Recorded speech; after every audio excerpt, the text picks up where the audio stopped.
Alright, hey you guys, I'm back again, and I'm hoping to not even have to edit this video. Okay, so when I was a little girl, what I want to say is, I'm not going to explain the whole story, but I'm going to say is that parents and the people around us could chop down, a person to the point where they believe that Jesus wouldn't be there for them and God wouldn't be there for them. And if they do believe that God is there for them, they spend a whole lot of time suffering because they know that God is there for them, and that they know that they're being mistreated, but there's nothing that they can do about it. Even when I used to cry to God when I was little, and I say, "Oh, my parents did this, my parents did that," and I knew that they were wrong. God knew they were wrong. The Lord would always tell me to honor my mother and my father. Okay, so when I got out of the situation, I became an adult, got married, moved on with my life. What my parents had did to me, I just never believed that I could be anything. I never believed that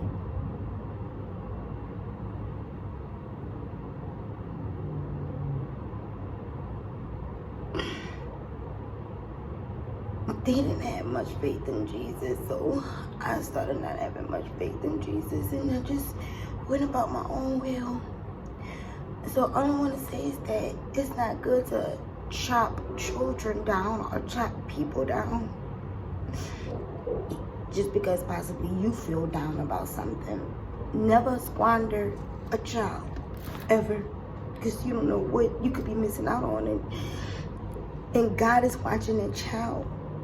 And God is watching the people that you mess over. His chosen people that cling on to him and need him. So don't be the person messing with a child of God. Okay?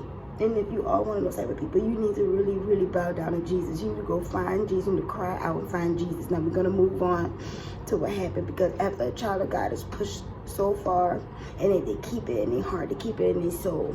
Let's go to Psalm 13. How long? How long will you forget me forever? How long will you hide your face from me? How long must I take counsel in my soul and have sorrow in my heart all the days long? That's how a child of God feel. So after feeling this way, I did see, and as clear as day, while I was awake, the eyes of God. And let's go to Daniel 10:6, when he talks about the flaming eyes of God being like a torch. Because one thing I want to show you is the eyes of God. It was a literal fire, and it was flaming from his eyes as the fire was even like waving. And it's not something that I could recreate in my own mind. I can't tell you the rest of the things I saw yet. But just know that God hears our cries.